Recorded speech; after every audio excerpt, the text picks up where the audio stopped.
Hi friends, నమస్తే. నేను మీ మల్లెపల్లి నరసింహ. మనం మాట్లాడుతున్న అంశం డీలిమిటేషన్. ఏంది డీలిమిటేషన్? అసలు పార్లమెంట్లో సీట్లు పెంచాలన్నా ఇప్పుడు 543 సీట్లు ఉన్నాయి. మనకు 543 సీట్లు ఉన్నాయి. ఈ పెంచాలంటే ఆర్టికల్ 82 ప్రకారం ఈ జనాభా ప్రాతిపదికన అంటే 10 సంవత్సరాలకు ఒకసారి జనగణన జరగాలి.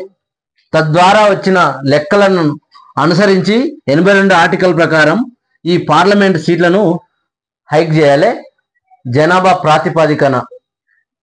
అయితే ఇది 1952లో జరిగింది జనగణన. అప్పుడు పార్లమెంట్ సీట్లు మార్పులు వచ్చినాయి. 1962లో పార్లమెంట్ సీట్లు హైక్ అయినాయి. 1972లో కూడా జనగణన జరిగింది. 10 సంవత్సరాలకు ఒకసారి జనగణన జరగాలి.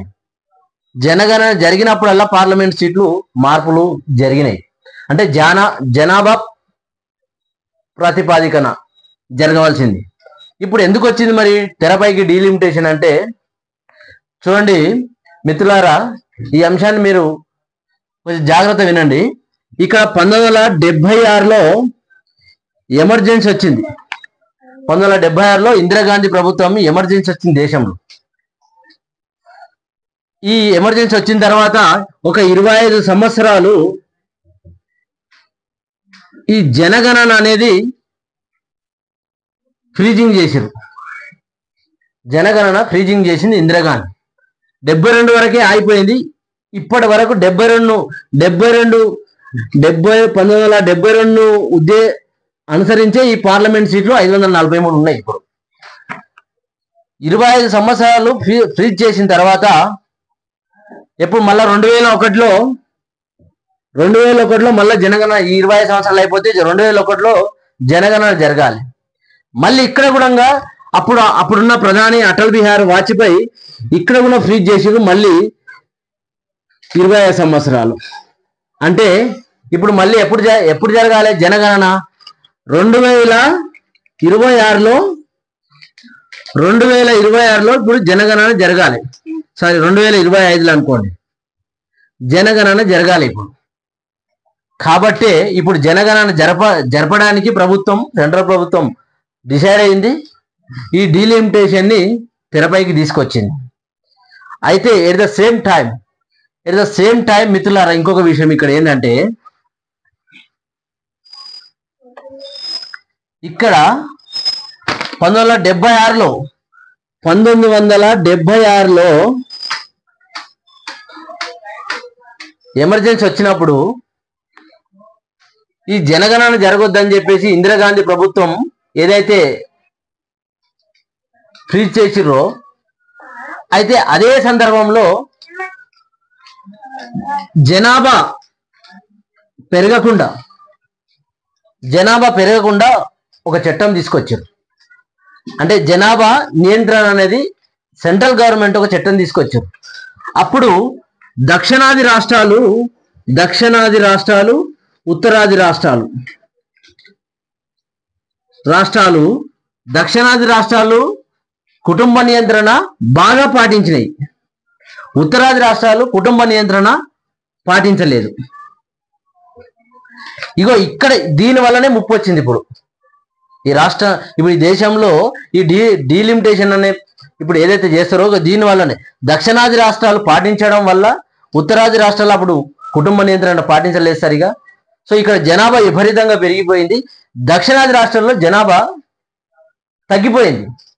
మరి జనాభా తగ్గిపోయింది అంటే ఈ డీలిమిటేషన్ ఎట్లా చేస్తామంటారు? ఇప్పుడు జనాభా ప్రాతిపదికన ఈ పార్లమెంట్ సీట్లను మేము పెంచుతామంటారు. దీనివల్ల ఎవరికి నష్టం? ఇప్పుడు దక్షిణాది రాష్ట్రాలకు నష్టం. అప్పుడు వాళ్ళు సెంట్రల్ వాళ్ళే, అప్పటి సెంట్రల్ ప్రభుత్వమే 1976లో కుటుంబ నియంత్రణ తీసుకొచ్చింది. దేశమంతా వర్తింపజేయాలని వాళ్ళు చెప్పితే దక్షిణాది రాష్ట్రాలు దీన్ని చాలా సీరియస్ గా తీసుకొని కుటుంబ నియంత్రణ చేసిర్రు. ఇక్కడ ఈ ఉత్తరాది రాష్ట్రాల్లో కుటుంబ నియంత్రణ జరగలేదు. మీకు ఒకటి ఎగ్జాంపుల్ చెప్పే ప్రయత్నం చేస్తా, చూడండి.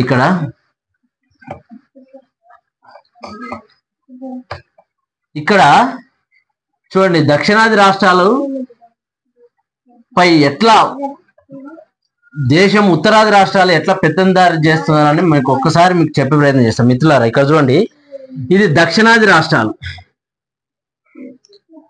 దక్షిణాది రాష్ట్రాలు ఏ కర్ణాటక, తర్వాత ఉమ్మడి ఏపీ, తర్వాత తమిళనాడు. నేను కొన్ని రాష్ట్రాలు చెప్పే ప్రయత్నం, కేరళ.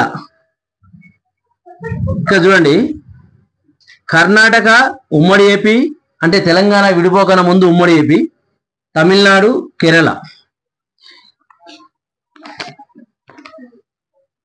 ఉత్తరాది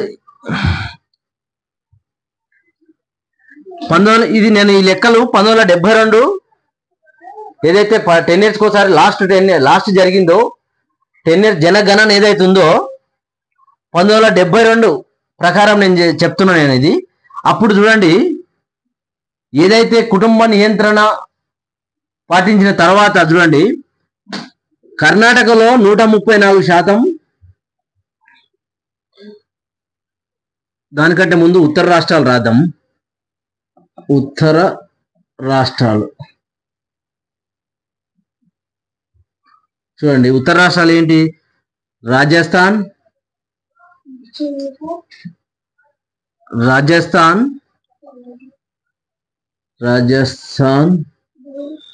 తర్వాత బీహార్,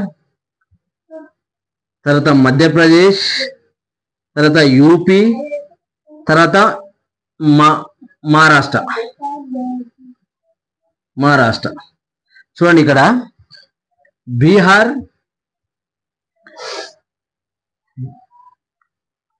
రాజస్థాన్ లో 21-10%, బీహార్ లో 190, మధ్యప్రదేశ్ లో 183, మహారాష్ట్రలో యూపీలో 151, మహారాష్ట్రలో యూపీలో 166, మహారాష్ట్రలో 151%. ఇక్కడ వచ్చేసి కర్ణాటకలో 134, 116, ఉమ్మడి ఏపీలో 89, తమిళనాడులో, కేరళలో 64. చూడండి, కుటుంబ నియంత్రణ పాటించిన తర్వాత వీళ్ళు ఉత్తర రాష్ట్రాల జనాభా ఎట్లా పెరిగింది, మన జనాభా దక్షిణ రాష్ట్రాల జనాభా ఎట్లా తగ్గిందంటే కర్ణాటకలో 134% మాత్రమే జనాభా పెరిగింది. ఇక్కడ 210% జనాభా పెరిగింది రాజస్థాన్లో. చూడండి, బీహార్లో 190%, మధ్యప్రదేశ్లో 183%, యూపీలో 166, మహారాష్ట్రలో 151. కానీ ఇక్కడ కర్ణాటకలో 134%, ఉమ్మడి ఏపీలో 116%, తమిళనాడులో 89% మాత్రమే, కేరళలో 64% మాత్రమే. ఎందుకు ఇక్కడ తగ్గింది అంటే ఇక్కడ కుటుంబ నియంత్రణ ఈ రాష్ట్రాలు చాలా పకడ్బందీగా పాటించినాయి. ఈ రాష్ట్రాలు మన కుటుంబ నియంత్రణ సరిగా పాటించకపోవడం వల్ల జనాభా ఎట్లా పెరిగింది చూడండి. ఇక్కడ 210% రాజస్థాన్లో. ఈ విధంగా జనాభా పెరిగితే ఇప్పుడు పార్లమెంటు స్థానాలు మేము జనాభా ప్రాతిపదికన చేస్తామంటున్నారు. జనాభా ప్రాతిపదికన చేస్తే ఎవరికి ఇప్పుడు లాభం? ఎంపీ సీట్లు ఇక్కడ ఇప్పటికే మన దక్షిణ రాష్ట్రాలకు ఢిల్లీలో సరిగా విలువ లేదు, స్థానం లేదు.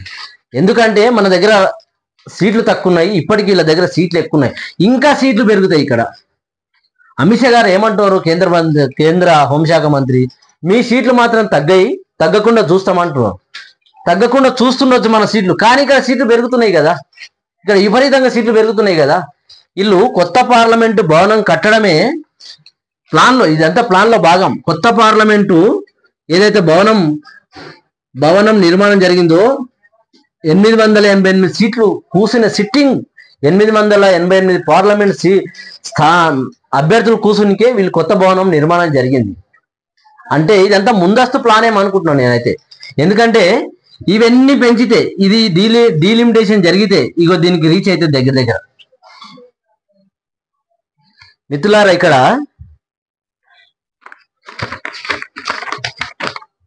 ఇంకో అంశం ఏంటంటే, మనకి ఇప్పటికీ ఢిల్లీలో మన దక్షిణ రాష్ట్రాలకు సరైన స్థానం లేదు.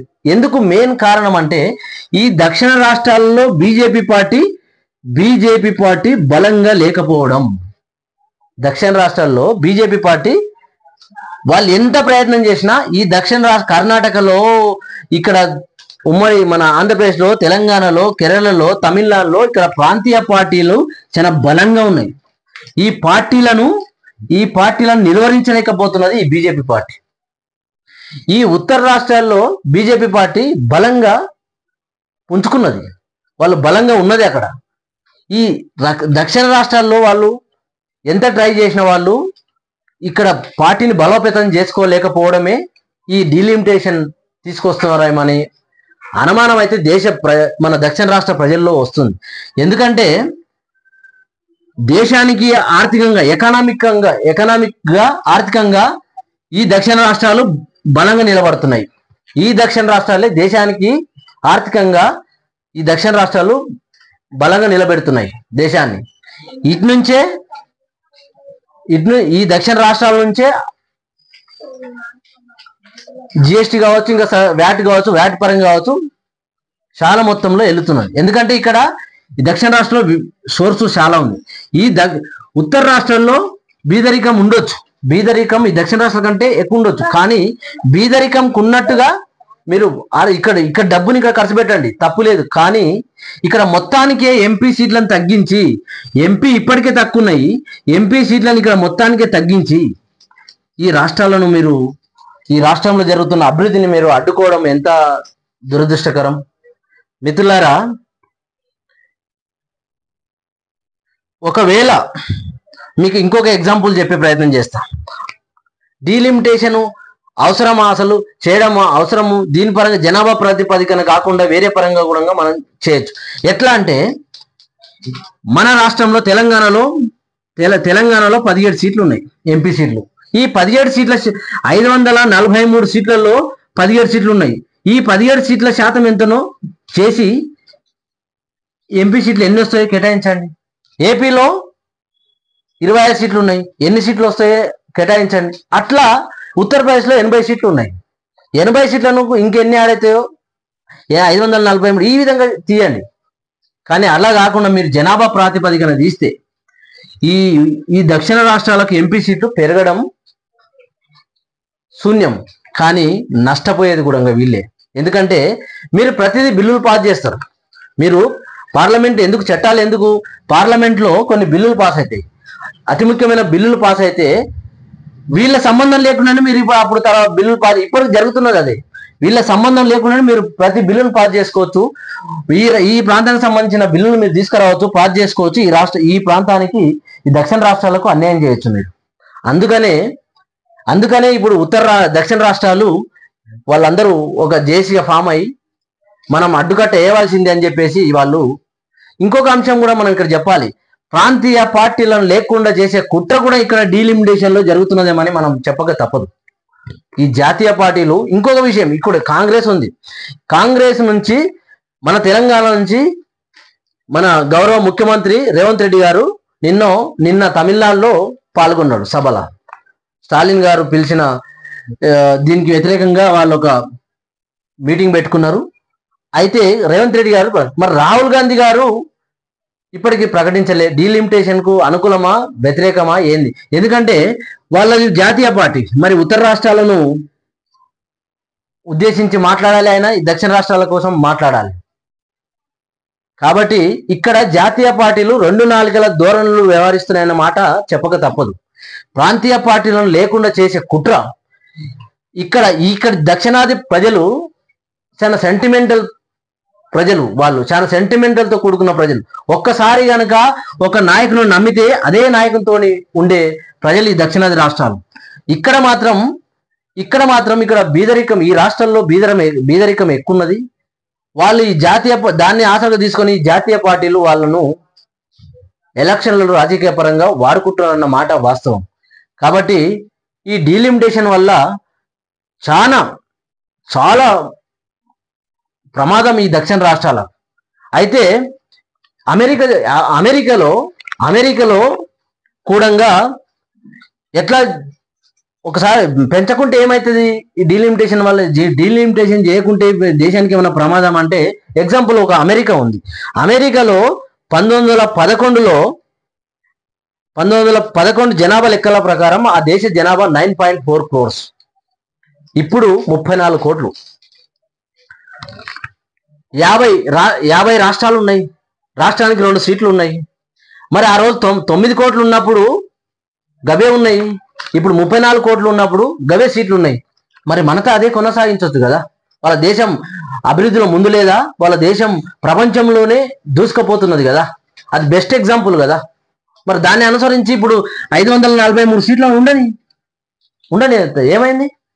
అమెరికాలో దూసుకుపోయినప్పుడు మనం ఎందుకు మరి మన దగ్గర ఎందుకు మార్పులు చేసుకోవాలి? దీనివల్ల ఏమైనా కుదుట పడుతుందా? దేశ ఆర్థిక వ్యవస్థ కుదుట పడుతుందా? కాదు కదా. ఇదంతా రాజకీయ కుట్ర.